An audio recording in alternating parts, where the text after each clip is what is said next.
All right, folks, welcome back to another edition. We are back, and we are back better than ever. Rob, how are we doing? Good ourselves. Good, man.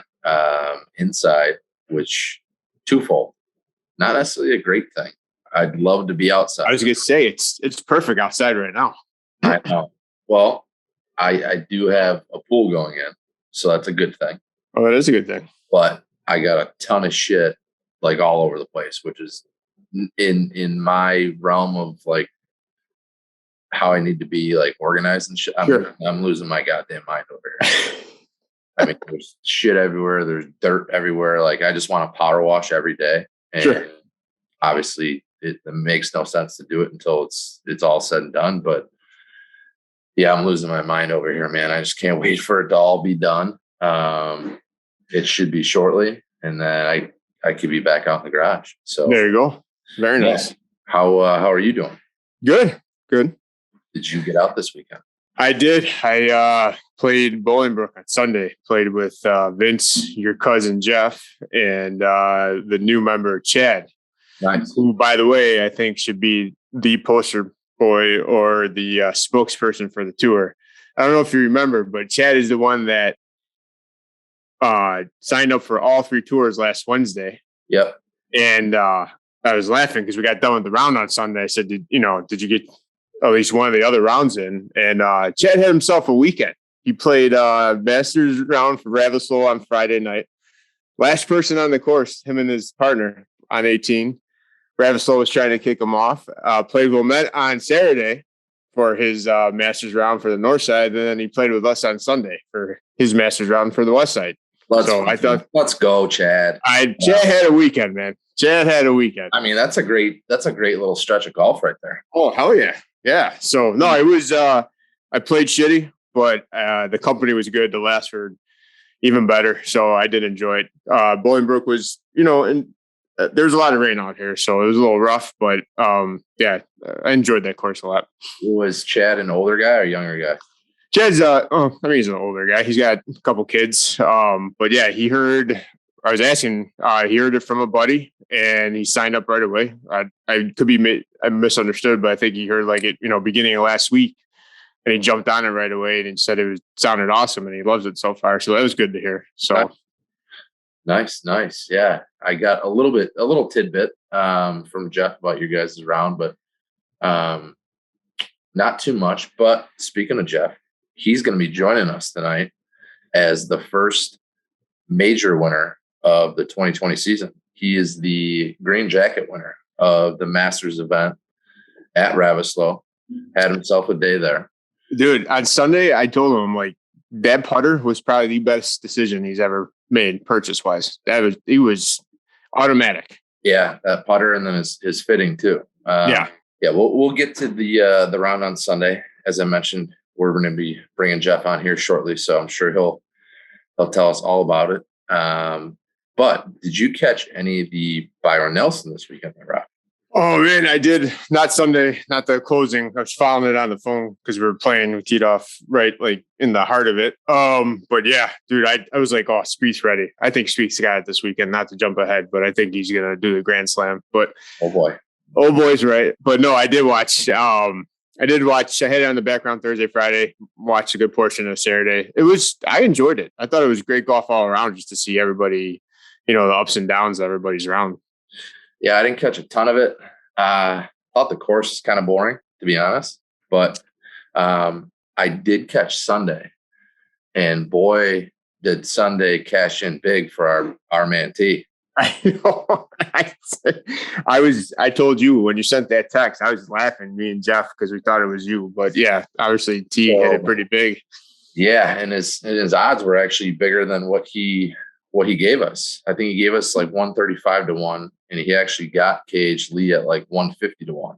Yeah. So a little sprinkle of just over $130 just cashed T a bet slip of about 20+ K.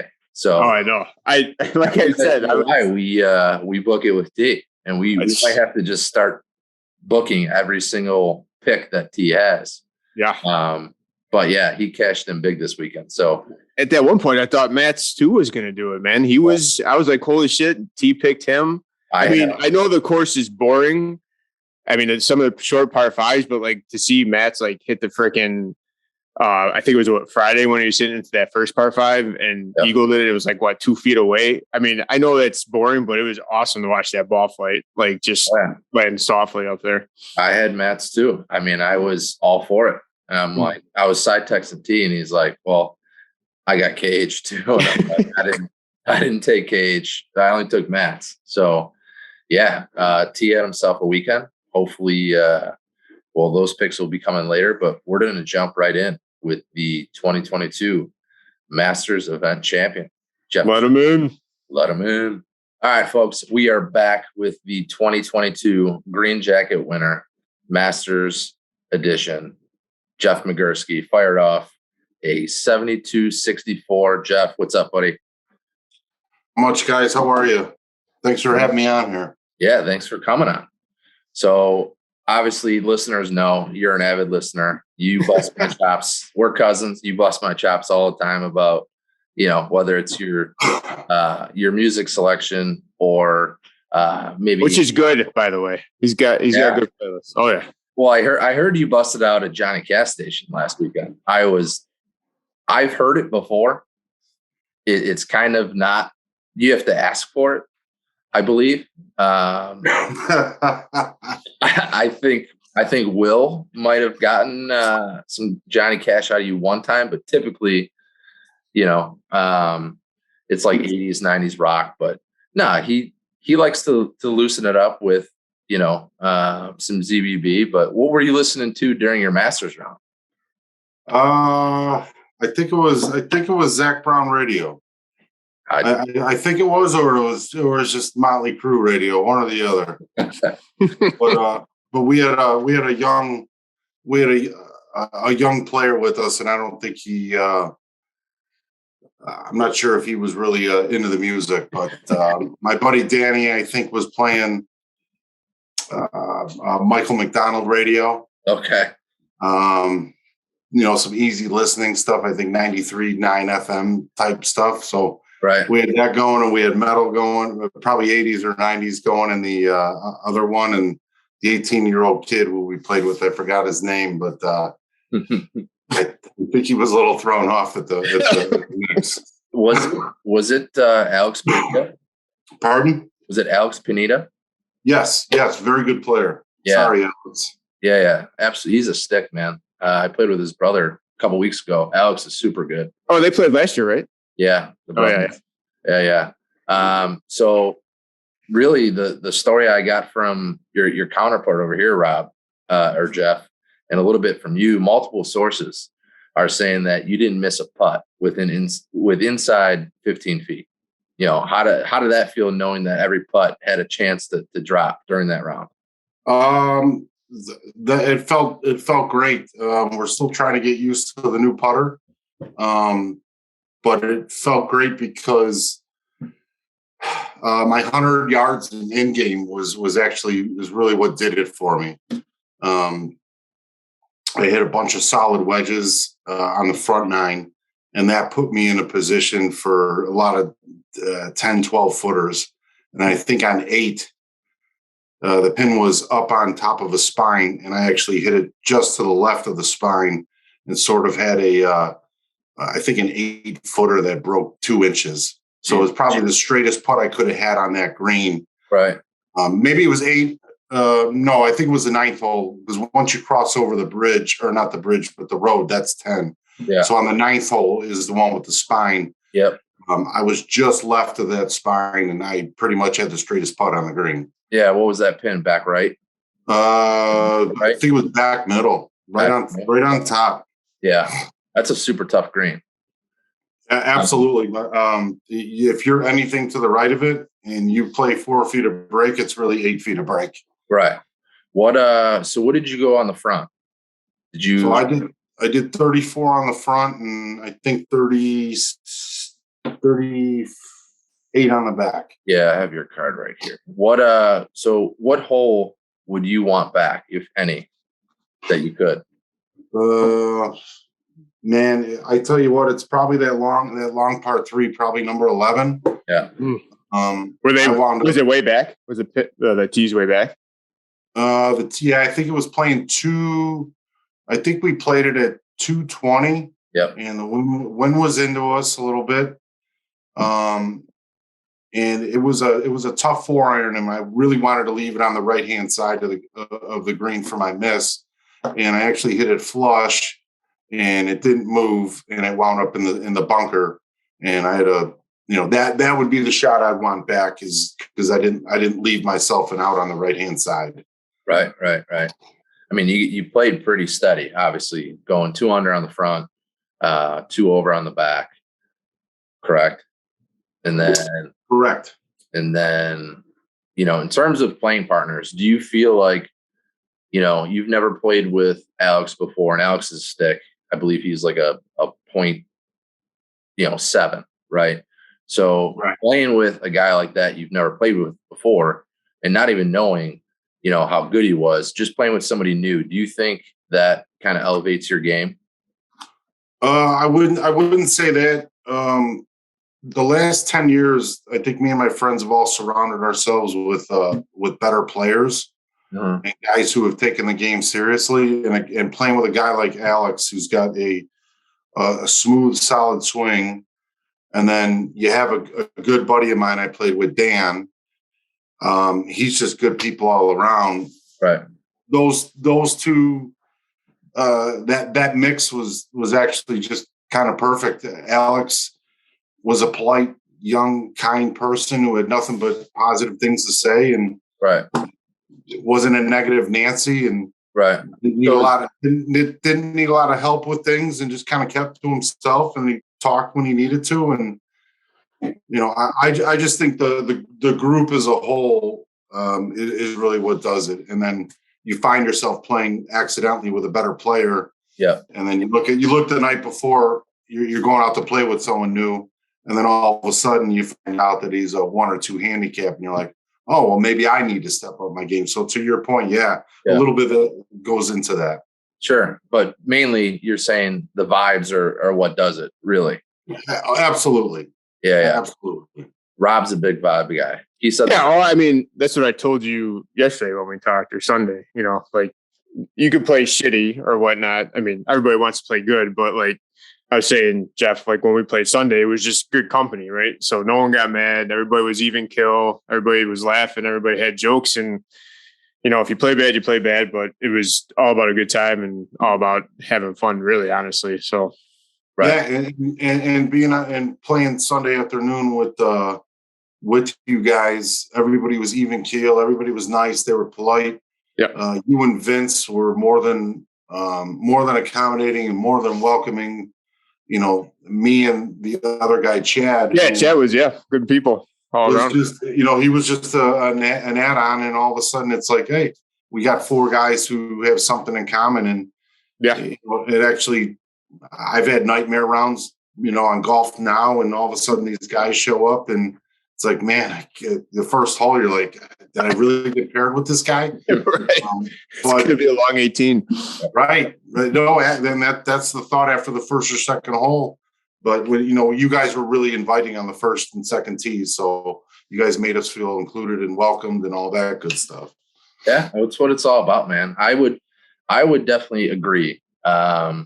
Although I do like playing with maybe somebody a little bit better, just because it for me, like when we played, Jeff, we played 100 plus times together. Right. It's just, you're kind of in your own little, I'm comfortable when I play with you. I like feeling that sense of like uncomfortableness, because then I'm kind of not, so laxed, I guess. But to your point, the vibes, you get a group out there and you guys are all vibing and joking and really just kind of letting things loose. It's so much easier to play, and not think about playing. If that makes sense. So it's like, it seems like you guys had a group for the Masters like that. And, I'm happy you guys were able to go low, especially you. And so walk us just briefly through the round. So I saw your card. You started off what? Par, birdie, par, I believe, or bogey. Did you bogey 3? No. So I went. Look like I did bogey 3. Right? Or no. I parred 3. I bogeyed the par 3, which is number 4. Yep. And then I went the par bogey.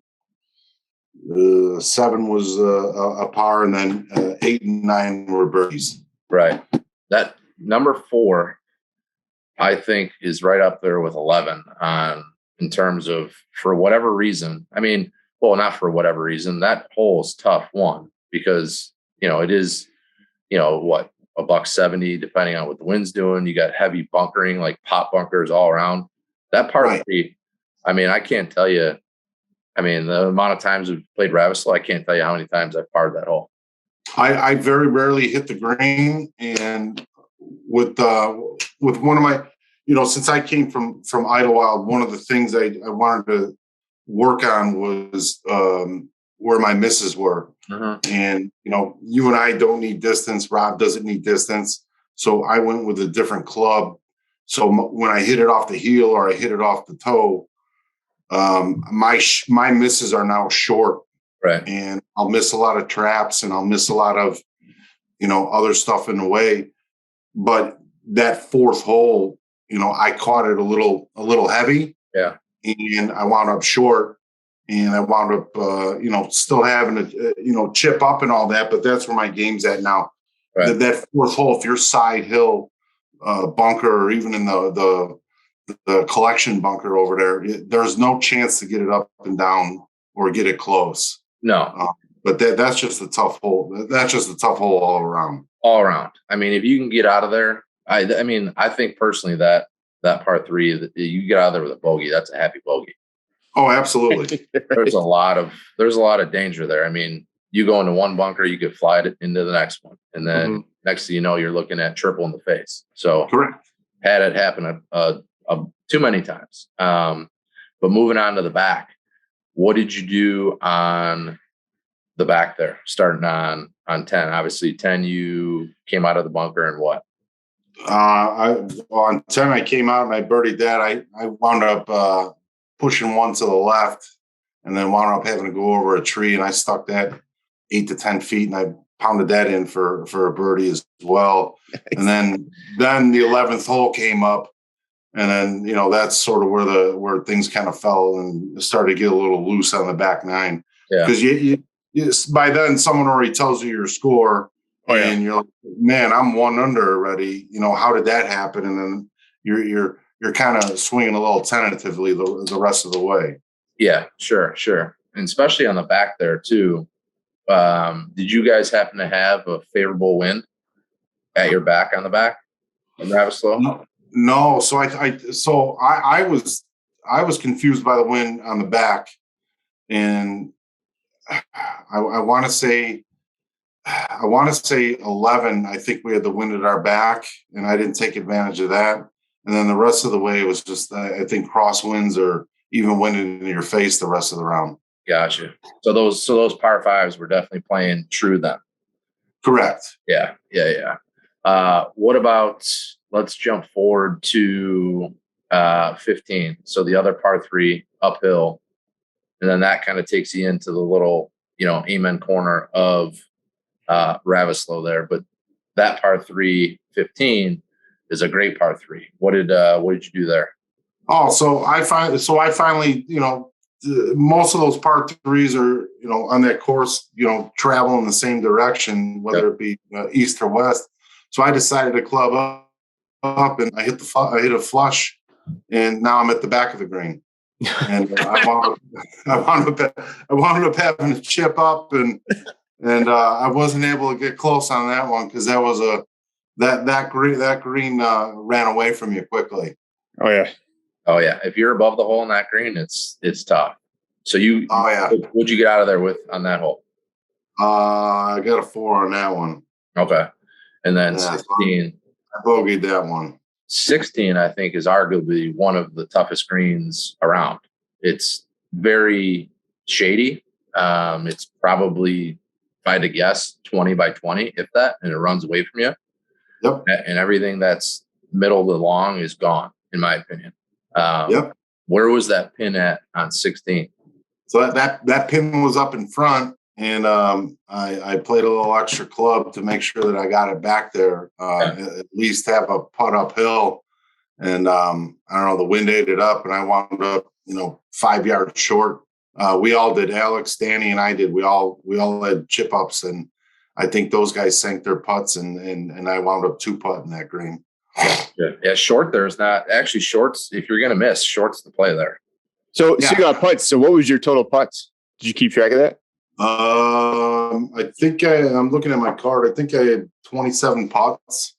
So I chipped and putted really well on the greens I did miss, because I think I had something like, I don't know, 45 or 50% greens hit, something like that. That's always good. That's a good combo right there. 50 and 27. That will usually lead to good numbers. Right. So you obviously knew where you stood on the back or early on. I mean, I really, so, I mean, at the front nine, I knew my score, obviously. Right. And I think I knew by 15 or 16, I was 1 or 2 over at that point. And you just kind of, at that time, it's just kind of, let's get in and let's not make a big number. Right. And that's how that went. Right. But so say standing on 17, did it cross your mind, hey, I have a shot here. I know where I stand. I know what I'm getting here. I have a serious shot at winning net here. Did that ever cross your mind? No, it doesn't. I was literally trying to put the ball in the fairway. Actually, we were concentrating on the bell that everybody keeps telling you to ring. And that I was actually worried about the guys on the 16th green, because they came over to us and made sure that they told us that we had to ring the bell. So I'm thinking the whole time, I'm going, these guys don't have a shot in hell of hitting us in that bell. Yeah. They should just take their 10 minutes and call it a day. Yeah. Right. But yeah, honestly, that's all I was thinking about, was getting up there to ring that bell, because those guys didn't have a shot behind us to get to us. So. Gotcha. What was the play on 18? Did you go UDI off the tee, or did you go 3-wood? So I think the wind was in my face a little bit, and so I just said, let's go for it. I've hit the UDI a couple times during the round, and it went well, but it was, if we're going to miss, let's miss out to the right, and punch back out in the fairway if that is the miss, and then get up and down for bogey and be done with it. But I wound up on top of the traps on the right, and I had like I think a 80 or a 60 yard, small chip in there I just had to go over a tree or something like that. Yeah. And then I stuck that within 5 feet, and I think I missed the putt for birdie as well. So 18 finished up well then. Yeah, absolutely. Yeah. Oh, that's good. Get in the house. And so I'm assuming, did you guys stick around at all for any post drinks or to count the card? Did you guys have a money game going? Yeah, me and Danny usually play 10, 10, and 10. And he's not been a happy cast 3 or 4 rounds since I've gotten the new putter. I've kind of taken him to the woodshed, but that cash is still in my bag for me to lose eventually. There you go. But yeah, we stuck around. I think we had 5 or 6 beers afterward. I think Alex is underage, so he couldn't partake in that. Yeah. So yeah, me and Danny counted up the scores, and we just sort of talked about the golf league and all that good stuff. That's good to hear. I mean, that's a good session post round.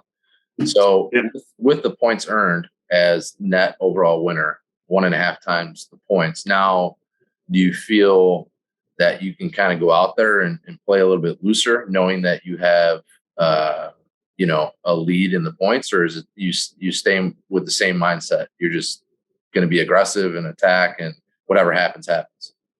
I stay with the mindset of I try to play to my handicap, improve on it.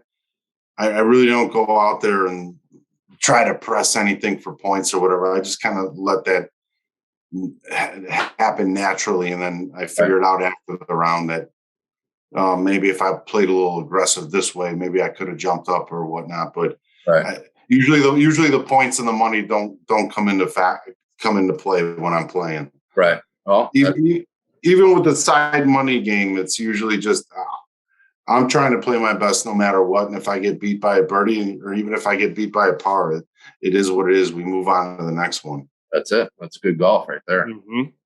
Well, with that being said, you got a pretty good jump on the rest of the field. So again, we appreciate you coming on, and that's the 2022 Ravisloe Masters champ, Mr. Jeff Mcgursky, and we look forward to playing more golf with you throughout the year there, Jeff. Sure. Yeah, I appreciate it, guys. Thank you very much. And again, I told Rob on Sunday, you guys are doing a fantastic job. Each year gets better and better with all the additions you guys keep making. So keep it up. We appreciate that. Appreciate that very much, as always. And I'm sure I'll definitely see you on your big day on Saturday. There, we wish you the best. Like I said, we'll be on the dance floor together. So, all right, sounds good, guys. Take care. All right, folks. Welcome back. We hope you enjoyed that interview with the Masters champ, Jeff Mcgursky. It was great insight to hear Rob from his perspective and how everything went down. And I think the most important takeaway there is the vibes of the group that he had. Sure. You and the two other guys that he didn't know. I thought that was super cool. Yeah, I mean, like I said, reiterated with Jeff, and how we talked about in the beginning, what's some of the goals for the season, right? And I think, that's the number one thing, meeting new people, playing with, guys you don't know, and having a great time and just enjoying, the 4 to 5 hours when you're out there, no matter how you're shooting. But, like Jeff says, meeting people that have the same interests and, are all golf, gearheads and enjoy the game a lot. So that's that is really cool, because Sunday for myself was awesome. It's always nice playing with Vince, but it's very nice playing with Jeff. And like I said, Chad, the new poster child of the CGT. Yeah. Does he know that yet, do you think?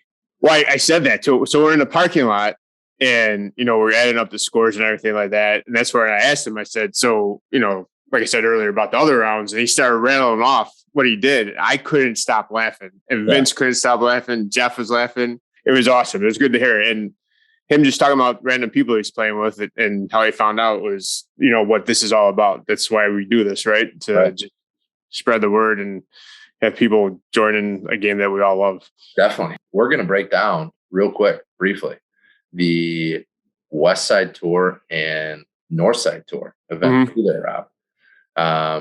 I've played, so Countryside is the North Side Tour event 3, and it's the Prairie course. I've never played the Prairie course. I played the traditional course either last year or the year before. Loved the traditional course. Thought it was right up my alley. Pretty traditional Parkland, fairways lined with trees. The Prairie course is totally different. It's wide open. It's more forgiving off the tee.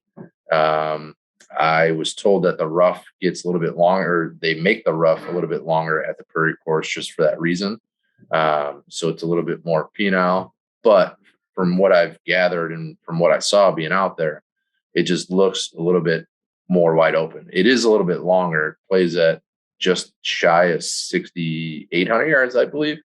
And then just looking at the card, there looks to be, I think, 7 or 8 water holes.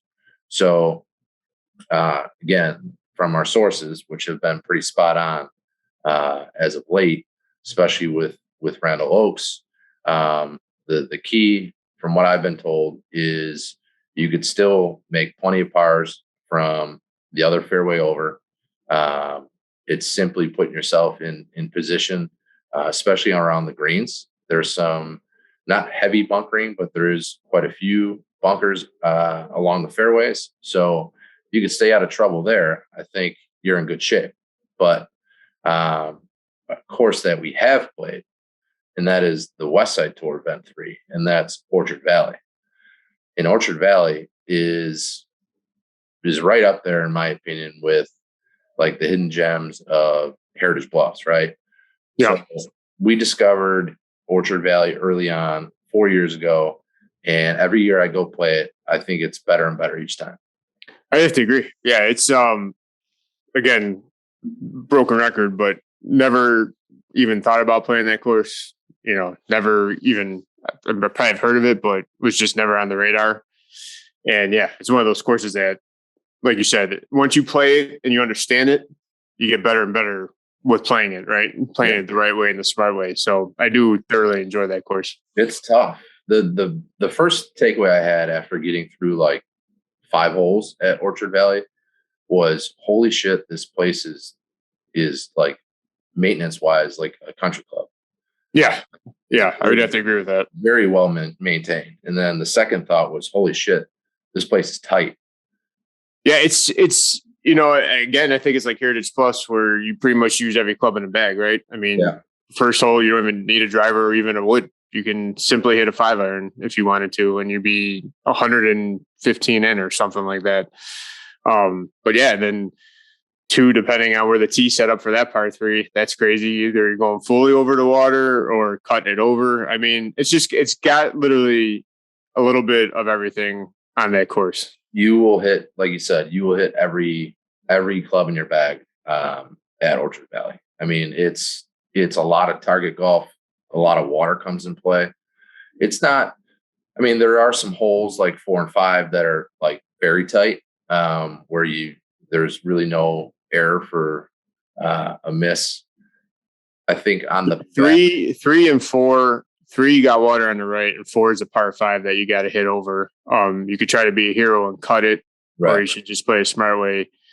5 is awesome because that's, you know, you're elevated and you really don't need to be the hero with the driver. You can simply hit a hybrid and, you know, be short of the little grass ravine they got, you know, down there.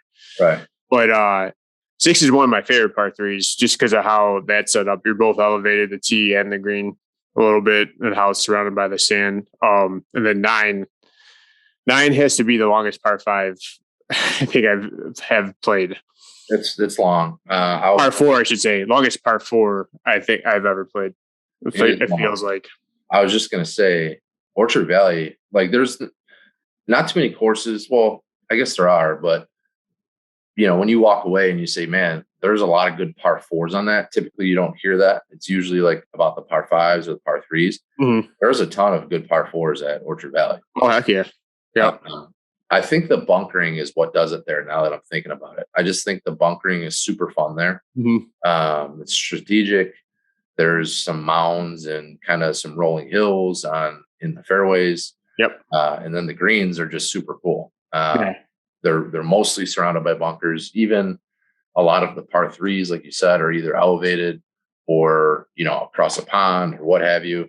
And then I think it starts to get really fun. I mean, the front is super fun, but I think the back is where it starts to get, you know, kind of unlike the other first half of the course. Once you get into that back corner and you play that longer par 5, and then things kind of start to stretch out on you, I feel like.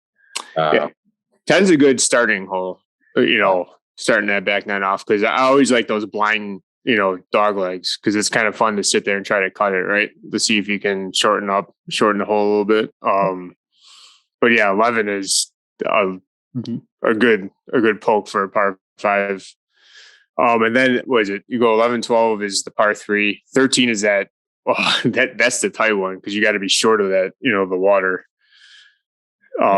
leading up to that. And that makes it even longer because you got to be short of the water and then your approach shot into the green. So no, it does have a lot of good par 4s. That's a good point that you made. Yeah. And like you said, you'll use every club. Is 14 the one you just mentioned, where if you have wind at your back, that green's drivable if you hit a bomb? Or is that 14? You're coming back over the water, or 15? Oh yeah, 15, because 16 is that you got to hit over the water again for that par 5. Yeah. Yeah. So there's plenty of opportunities. Like Rob said earlier, you kind of just you gotta pick your poison. There's some holes where you can get away with, cutting 20, 30 yards out of the hole, make it shorter, but there's also a lot of trouble with water and bunkers and trees. And I think 17 is Ravisloe's 11. That par 3 is terrible. I mean, just hard. It's just a great course, great for what what they charge you. And it's funny because we like to walk a lot, so it's a great course to walk. But when I was talking to Jeff last week about the Bolingbrook round, he's like, "Do you guys walk?" And I said, "Yeah, we walk." And he's like, "All right, I'll be ready." And I was like, "That was a nice surprise." Usually you don't hear people that like to walk. And then, we didn't know Chad, obviously, right? And sure as shit, Chad's there with a push cart as well. I was like, "All right, push cart mafia." Push cart mafia. That's right. What are your thoughts on the PGA Championship at Southern Hills this week for the second major of the year? Dude, I'm kind of shocked Phil's not doing it, man. To be honest with you. It's crazy. It's I mean, seeing like Rory's comments today about, how it's sad that he can't defend, it should be a celebration is true. It's just so that kind of sucked. But when I saw the pairings come out, I was pretty pumped. I think we should have a little side bet. I like side bets. I think you're up $10 right now, but after a little putting show at sub 70, because do you know the group I'm talking about? Tiger with Spieth and who's the other? Rory. Is it Rory? Yeah. So I say we do our little bet between Spieth and Tiger first round. Only first round? We could go first and second. We have 2 bets going. I'll go first, second, miscut. Let's do it. Let's do a little NASA. Yeah. A little NASA. All right. A little NASA. Yeah, I'm down with that. Okay. 10, 10, and 10. Yeah, I think Phil, 10, 10, 10 works. I think Phil, it's just super. It's getting to the point where it's just like, it's kind of sad now, to be honest. Yeah. It's just unfortunate, everything that kind of transpired and when it did. I think a lot of it was, strictly for the, the betterment of the tour, whether you want to look at, was Phil being greedy and trying to recruit players? Yeah, probably, sure. But I don't necessarily think it had to go down this road. And I think it did, strictly because of the media, which is, it is what it is. But, and don't get me wrong, I'm not saying Phil's not at fault here. Phil definitely put his foot in his own mouth. But, the guy was already down. He's been down. He just keeps getting kicked while he's down. I enjoy Phil. I said it last pod. It's kind of going to be weird not seeing him play. I don't know, to be honest. I mean, does he ever play again on the PGA Tour? I think it's live or nothing. Right. To be honest with you. Right. It's like I said, pretty sad. It's sad, but I was also going to ask you, how many times did you watch the Tiger practice rounds the last couple of days? Honestly, I haven't watched much. I've been getting a kick out of the shoegate thing again. Yeah.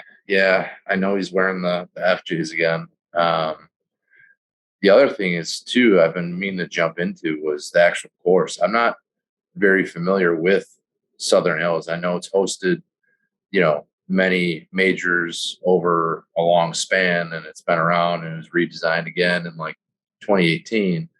But I did catch Max Homa on Twitter saying that this is his first time playing Southern Hills, and he thinks it's probably one of his favorite courses ever.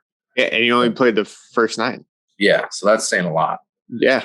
Well, I mean, you had Spieth and JT out there last week, and seeing their pictures on the IG, it just looked beautiful. Yeah. Don't forget your boy Patrick Reed. He was out there scouting. What is it? The useless golf facts or whatever that handle is. Yeah, the one that Justine. Right. Yeah, that's been pretty much gold the last week or so. So besides Spieth, who we already know you're locked in for, who do you like this week?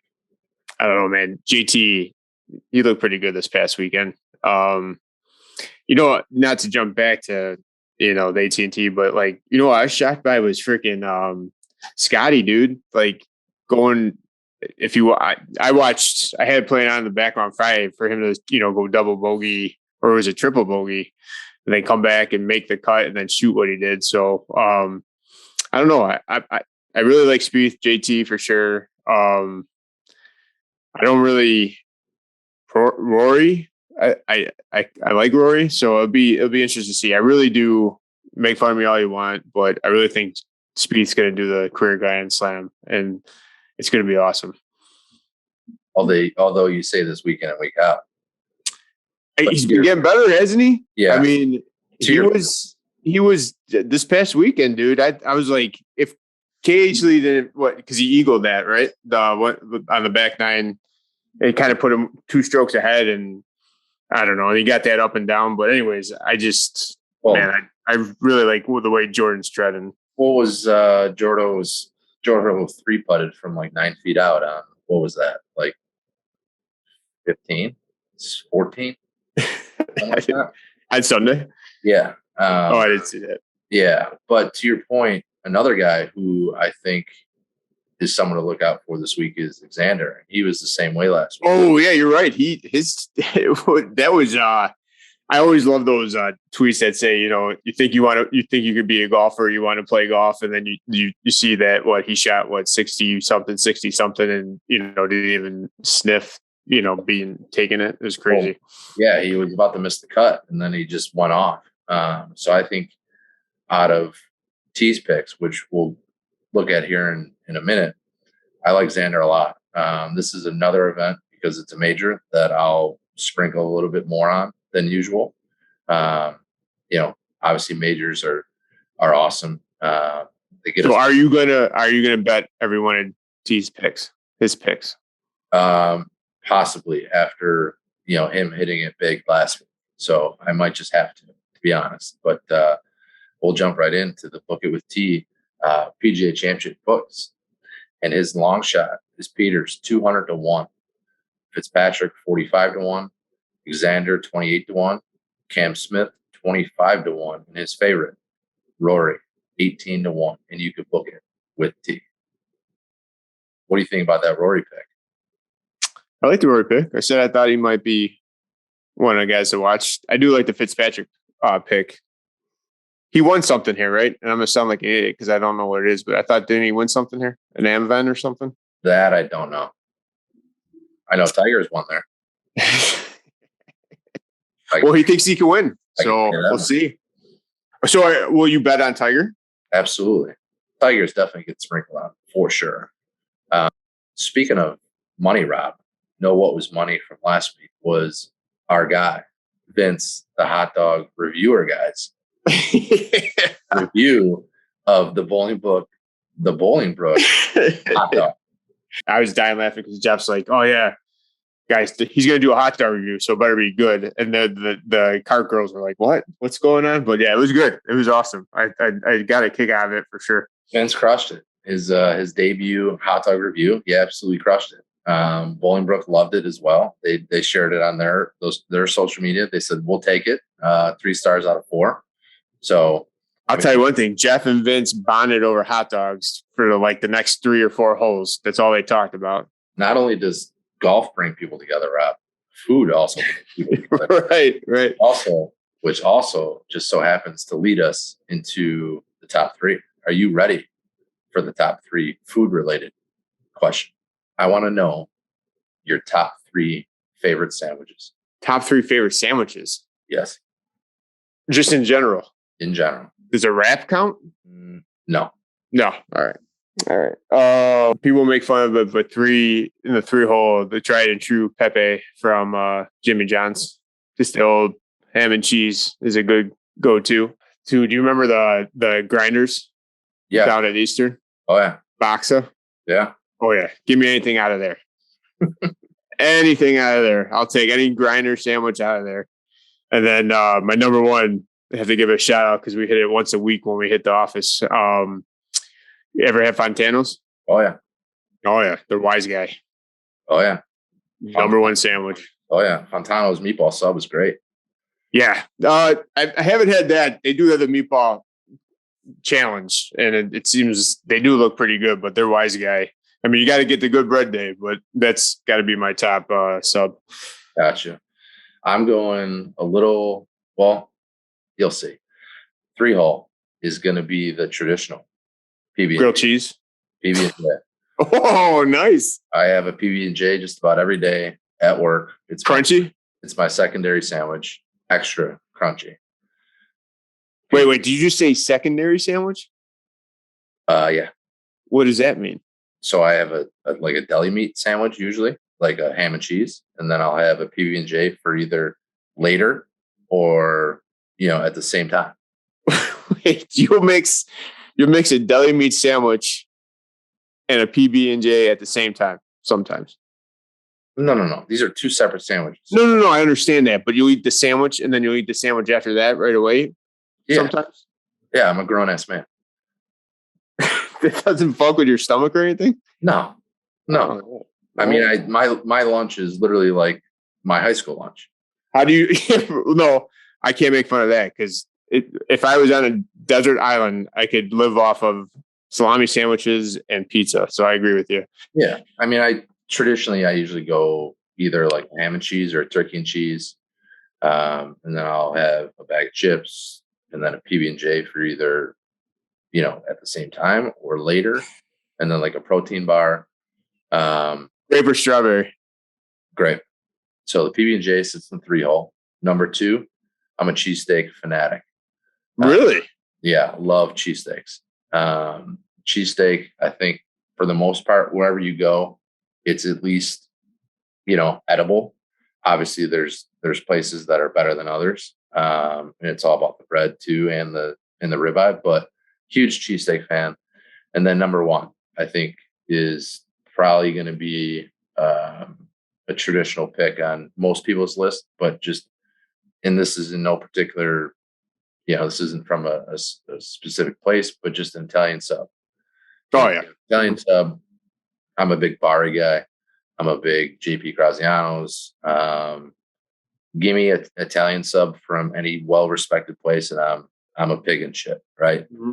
So yeah, the Italian sub takes the number 1 hole. Honorable mention, I would probably have to go club sandwich. A turkey club is probably my honorable mention. How about you? Actually, that's a good call. I always forget about the club. I mean, did you ever when you're younger go to Midway Diner? Probably not. It was a little north. It was north of 95th, so you never crossed there. So never mind. So we used to hit the Huck Finn in Midway. Oh, I'm Pulaski. Yeah. Yeah. So they have one of the best clubs around. Yeah. No, yeah. My point. Yeah, you're exactly. All those old time old diners around us in the neighborhood. The club was the way to go. The ham and cheese I always thought was good. Oh yeah. Little toasted bread. Yeah. Oh yeah. Maybe or paninis. Paninis are always good too. Yeah. Maybe it's a little cut. Honorable mention. Was it Corner Bakery? Their meatball panini is top notch. Never had it, but Corner Bakery is very good. Yeah. It's also very expensive. I was just going to say that. Like, a little pricey. Yeah, that Panera, or you walk out of there with a soup and a sandwich for like $18. You're like, what? But that wraps it up, Rob. Yeah. So guys, don't forget West Side, North Side scores due this Friday, 9:00. As well as the Scratch Series, Rob. The new hoodies that we got. Yep. You're in the market for Event 1, Scratch Series, June 13th. Open to all handicaps 2-8 or below. I know we have a bunch of guys, especially on the West Side Tour, South Side Tour, and even the North Side Tour. So remember, Event 1 registration's open. We're still looking for guys. There's limited field, 52-man limited field, cash payout. So just a heads up for that. Or if you know anybody that's always playing tournament golf, direct them to the Scratch Series link on our website and have them play. And don't forget about the tee sheet too, guys. Yeah, the tee sheet that as well as Slack. We'll keep chugging along. We're almost a quarter of the way through the season, Rob. I know, it's crazy. Got some good courses coming up though, so I'm excited. But until next time, Rob, we'll We'll see you in the fairway. See you in the fairway, Tom. See you, buddy. Here we are, Bolingbrook Golf Course. We got the hot dog here, so let's take a look. First off, I like when it comes pre-wrapped in the tinfoil. It was not. They did have the buns kind of warmed. They got a good-sized dog, a little mustard, onion, celery, salt. Let's see.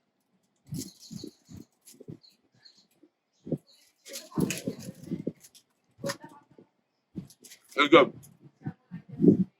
A little snap to the skin, important. Definitely not mushy. I just only wish it would have pre-wrapped so that little bit of the bun sticks to the hot dog. This is good. What are we giving it? What are we giving it? 3 of the Chicago Stars. 3 out of 4. Ooh, I like it. It was good. All right. It was good. On the next course.